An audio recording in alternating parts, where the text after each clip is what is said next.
Welcome to LitReading. I'm Don McDonald. People dream of success. Those ambitions can often be prodigious. Rarely, however, do our future business strategies develop as quickly as do those for the Great American Pie Company by Ellis Parker Butler.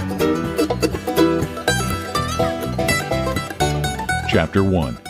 If you take a pie and cut it in two, the track of your knife will represent the course of Mud River through the town of Gloning, and that part of the pie to the left of your knife will be the east side, while the part to the right will be the west side. Away out on the edge of the pie, where the town fritters away into the fields and shanties on the east side, dwells Mrs. Deacon, and a fatter, better-natured creature never trod the crust of the earth or made the crust of a pie. Being in reduced circumstances, owing to the inability of Mr. Deacon to appreciate the beneficial effects of work, Mrs. Deacon turned her famous baking ability to account, and in a small way began selling her excellent homemade pies to those who liked a superior article. In time, Mrs. Deacon established a considerable trade among the people of Gloning, and Mr. Deacon was wrested from his customary seat on the back steps to make daily delivery trips with the Deacon homemade pies. Ephraim Deacon was a deep thinker and philosopher. He was above his environment, or at least he felt so, and while waiting for opportunity to approach and give his talents full vent, he scorned labor. So he sat around a good deal, and jawed a good deal, and smoked. But if you will return to your plate of gloning, you will see on the pie, far over on the west side where the scallops lay over the edge of the plate, a little spot that is burned a bit too brown. This is the home of Mrs. Phineas Doolittle, as base and servile an imitator as ever infringed on another person's monopoly. For, seeing and hearing of the success of Mrs. Deacon's pies, Mrs. Doolittle put a few extra pieces of hickory in her stove, got out her rolling pin, and became a competitor, even to making Mr. Doolittle deliver her pies. The Deacon pies had sold readily at 10 cents, 3 for a quarter. The Doolittle pie entered the field at 8 cents, 3 for 20 cents. Mrs. Deacon stood this as long as possible, and then she decided to stand it no longer unless she had to. "Eph, you good-for-nothing lazy animal," she remarked to her husband one morning as she started him on his rounds. "If you was a man, I'd send you over to talk to that Doolittle woman, but you ain't, so it ain't no use sending you. But if you meet up with that lazy good-for-nothing husband of hers, you give him a piece of my mind and let him know what I think of them that come stealing away my business and breaking down prices, which I don't wonder at, her pies not being in the same class as mine, as everybody knows. If you was any good, you'd mash his head in for him just to show her what I think of them. But there! Like it as not, if you do catch up with him, you two will sit and gossip like two old grannies, which is all you're good for, either of you." Thus being admonished, F. Deacon set forth to deliver his pies.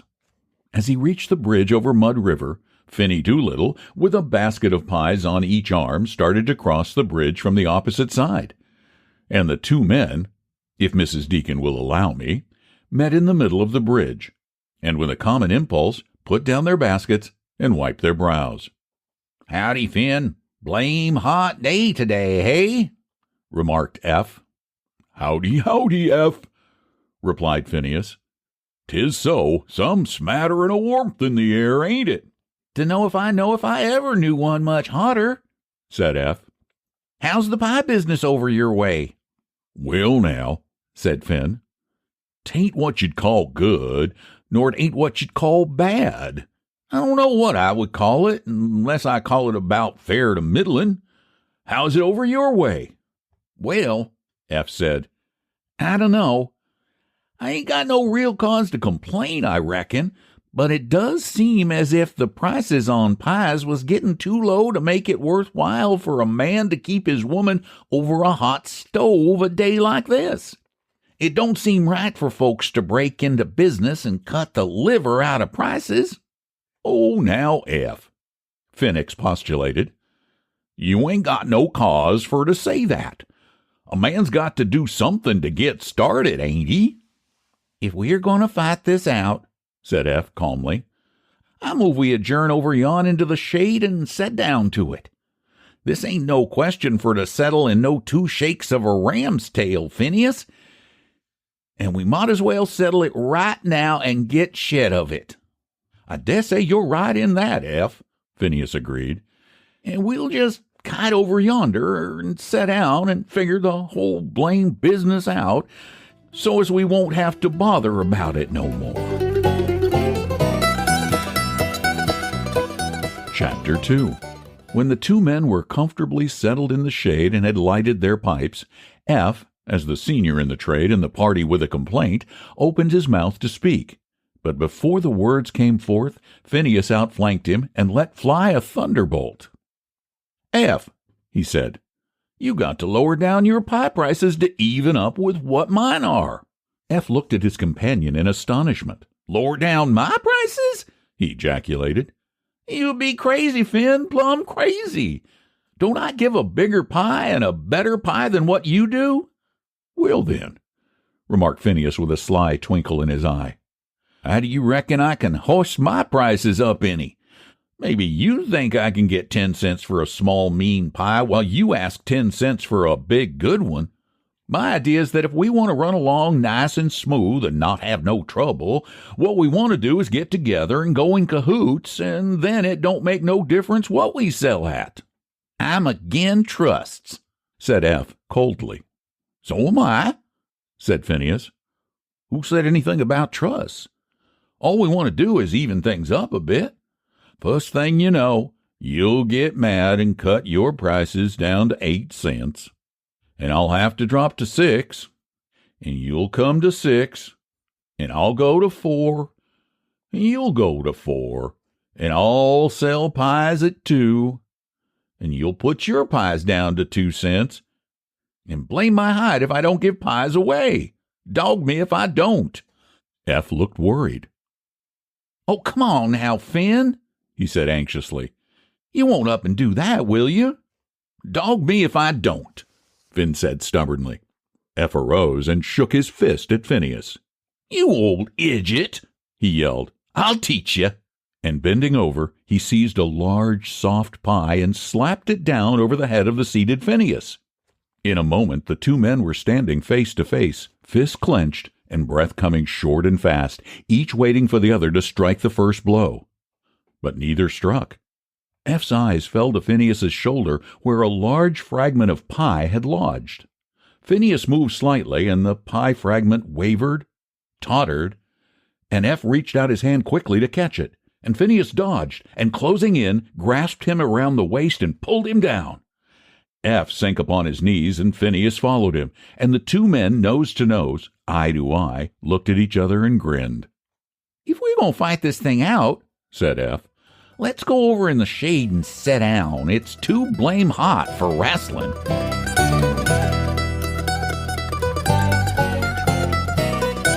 Chapter 3. "I reckon you see now how your plan would work out," said Phineas.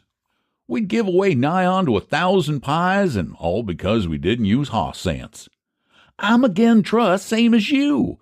I'd vote any day to down any of them big fellers, but a little private agreement between gentlemen don't hurt nobody. What I say is get together and fix on a fair price and stick to it." "Just what I said," said Eph. "You lift your prices up to 10 cents. "Never in this green world," said Phineas. "Contrariwise, you drop your grade of pie down equal to mine and put your price down to 8 cents. "Not so long as I live," said Eph. "Well, then," said Phineas, "it stands this way. If we leave our prices as they be, it means fight and loss to us both. And we won't change 'em, so what's to be done?" Eph looked out over the river gloomily. "Dog me if I know," he sighed. "There's just one thing," said Phineas. "We got to form a stock company, you and me, and put all our earnings together, and then, every so often, divide up even. Then if I sell more pies because mine are 8 cents, you'll get your half of all I sell, and if you sell more because your pies are bigger and better, I'll get my share of what you sell. And when things get going all right, we'll raise up the price all around. Say my pie's to 10 cents and yours to 12. And being in cahoots, there won't be nobody to say we shan't do it, and we'll lay aside that extra profit to build up the business." "Phineas," said Eph solemnly, "it's a wonder I didn't think of that myself." "Ain't it now?" asked Phineas.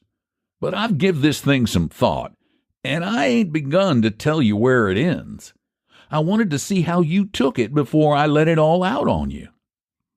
Eph leaned forward eagerly. "Go on," he said. "Let it out on me now." "When the only two homemade pie bakers get together like we'll be," said Phineas triumphantly, "I'd like to know who'll stop us from lifting up the price, huh? Them that don't like to pay our prices, they can eat bakers' pies and welcome." "I know some folks in this town," Eph said, "that wouldn't eat bakers' pies if they had to pay 25 cents apiece for homemade." He paused to consider this pregnant statement, and then added, "But I reckon the bakers would get away with a heap of our trade if we begun lifting our prices too much." Phineas's eyes snapped. "They would, hey?" he said, laughing. "Maybe they would, and maybe they wouldn't. What do you suppose we'd be doing with all that surplus we'd accumulate? Come strawberry season, we'd buy up every strawberry that come to Gloaning. We'd pay more than anybody could afford to and add the difference to our strawberry pie price because we'd have the only strawberry pies in town. And what strawberries we couldn't use right off, we'd can for winter pies. And as other fruits come in, we'd buy them up the same way. But we wouldn't be mean. We'd open a fruit store and sell folks fruit at a good high price if they'd sign an agreement not to use any for pie. And in a little while, the bakers would get sick and sell out their shops to us for almost nothing. And then we'd go into the baking business big." "We'd bake cakes and bread then," said Eph eagerly. "Cakes and bread and doughnuts and buns and everything," said Phineas with enthusiasm. "We get one big bake shop and save on expenses and shove up the price of stuff a little and just coin money." "We ought to get at it quick," said Eph. "We oughtn't to waste no time. What do you reckon would be a good name for the company?" "I've fixed it all up," said Phineas. "We'll call it the American Pie Company Incorporated. And being as only you and me will be in it, we'll each have to be officers." "I'm going to be president," exclaimed Eph with all the eagerness of a boy. "All right, Eph," said Phineas. "We don't want to have no more fights, and I want to do what's right, so you can be president. I'll be treasurer." Eph thought for a minute. He knew Phineas well. "I want to do what's right, too," he said at last. "You can be president. I'll be treasurer." "I guess maybe we better take turns being treasurer," suggested Phineas. "All right," said Eph. "I want my turn first." Chapter 4. When the two men had settled the treasurer question, they smoked a while in silence, each lost in thought, and as they thought, their brows clouded. "Say, Eph," said Phineas at length, "what be you thinking that makes you look so glum?" Eph shook his head sadly. "I've been looking ahead, Finn," he said. "Way ahead. And I see a snag. I don't hold it agin you, Finn, but the thing won't pan out." What you run up again, Eph?" asked Phineas, solicitously. "Fruit," said Eph dolefully. "Loads of it, Finn. What if we do gather in all the fruit that comes to town? Ain't there just dead loads and loads of fruit in these here United States? And the minute we get to putting up the price, it'll get noised all about, and farmers will pile in here with fruit and undercut us." He sighed. "'Twas a good business while it lasted, Finn, but it didn't last long." Phineas lay back on the grass and laughed long and squeakily. "Is that all the farther ahead you looked, F. Deacon?" he asked when he had recovered his breath. "Any old fool ought to know that the second year we was in business, we'd buy up all the fruit in the United States." Eph's face cleared and he smiled again. But Phineas's face clouded. "What worries me, Eph," he said, was about paying sich high prices for fruit as them blame farmers would likely ask. Near I won't stand it neither, will you? Not by a blame sight, Finn, said Eph. I won't let nobody downtrod me, but, he asked anxiously, how you going to stop it? Phineas dug his heel in the soft turf. We gotta buy out the farms, he announced decisively, and hire the farmers to run 'em. Think we can afford it, Finn? Asked Eph. We don't want to go putting our money into nothing losing. We got to afford it, said Finn. We're in this thing so deep now we can't go back, and we'll need part of the farms anyhow for our wheat. Our wheat? Asked Eph, puzzled. Be we going to sell wheat, Finn? Sell wheat? Said Finn with disgust. No such fools. Won't we need all the wheat this country can grow to keep our big flour mills running? When we own all the flour mills in the country, it stands to reason we'll have to own all the wheat, don't it? Eph looked at his companion with open mouth. Mills? He ejaculated. What for do we want to own all the mills? Phineas waved his hand in the air. "'Tain't want to," he said decisively. "It's have to. I didn't say we'd buy all the mills 'cause I thought you'd surely see for yourself that we'd have to buy them." "Now I ain't kicking, Finn," said Eph in a conciliating tone. "If you say buy the mills, we'll buy them. I'm ready and willing any time you are. All I ask is why. That's all I ask. Why?" "Well, sir," explained Phineas, "if our bakery here puts up the price of bread, the outside bakeries will ship in bread if we don't buy out the outside bakeries. And once we start, we got to buy out every bakery in the country. And when we do that, we've got to own all the mills so no one else can get any flour to start baking. And to keep everybody else from starting mills, we've got to own all the wheat belt. It's the only way to be on the safe side, Eph." Eph crossed his knees and smoked silently, nodding his head slowly the while. "I dessay you're right, Finn," he admitted at length. "But you ain't far-seeing enough.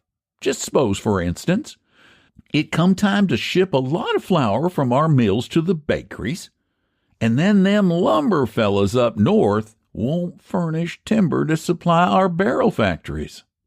Phineas laughed. "We'd use sacks," he said shortly. "Well," said Eph, just suppose, for instance, that about the time we needed cotton to run our cloth mills to make sacks for our flour," he paused. "We would run our own cloth mills, wouldn't we, Finn?" he asked. Surely, replied Phineas. "All right," continued Eph. "Suppose them cotton growers down south and them timber growers up north won't let us have no cotton or no timber. What then?" "You're right, Eph," he said.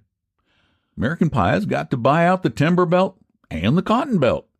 I'm glad you thought of it. It shows you take an interest in the business, even if you did interrupt me when I was thinking of a mighty important point." "What's that?" asked Eph. "We got to buy out the railroads," said Phineas. "Once we own them, we can get proper freight rates." "Ain't you afraid maybe some of them foreign countries will ship in flour or fruit or crackers?" asked Eph. "How can they when we put the tariff up like we will?" asked Phineas. "Of course, while we're buying up these other things, we've got to buy up Congress." "Finn!" exclaimed Eph suddenly. "We'll have a dickens of a tax bill to pay." "We'll swear off taxes," said Phineas shortly. Eph relapsed into meditation. "Why, Finn," he said at length, "we'll be as good as bosses of these United States, won't we?" "Surely we will," Finn replied. "Do you suppose I'm doing all this work and taking all this worry just for the money? What do I care for a few millions more or less, Eph, when I got millions and millions? What I want is power. I want to have this here nation so that when I say come, it will come, and when I say go, it will go, and when I say dance, it will dance." He stood up and inflated his thin breast and tapped it with his forefinger. "Eph, he said. "With this here American Pie Company going, you and me can say to them big trust men, eat dirt, and they'll eat it and be glad to get off so easy. We can't—" He paused and glanced up the road uneasily. He shaded his eyes and looked closely at the distant figure of a stout woman who was waddling in their direction. "Skip! Skip!" he exclaimed. "Here comes your wife!" F rolled over and made a dash on his hands and knees for his basket of pies. Phineas was already walking rapidly up the road. Chapter 5. The stout woman was not Mrs. Deacon. She turned off the street before the truant piemen had gone many steps, and they returned to the grass beside the bridge. For some reason they were not so jubilantly hopeful. "Doggit!" said F, as they seated themselves in the shade. "I wish to goodness I hadn't mashed that pie on you, Finn. I don't know what on earth I'm going to say to her about it. She's pesky stingy with her pies these days." "Same way up to my house," said Phineas.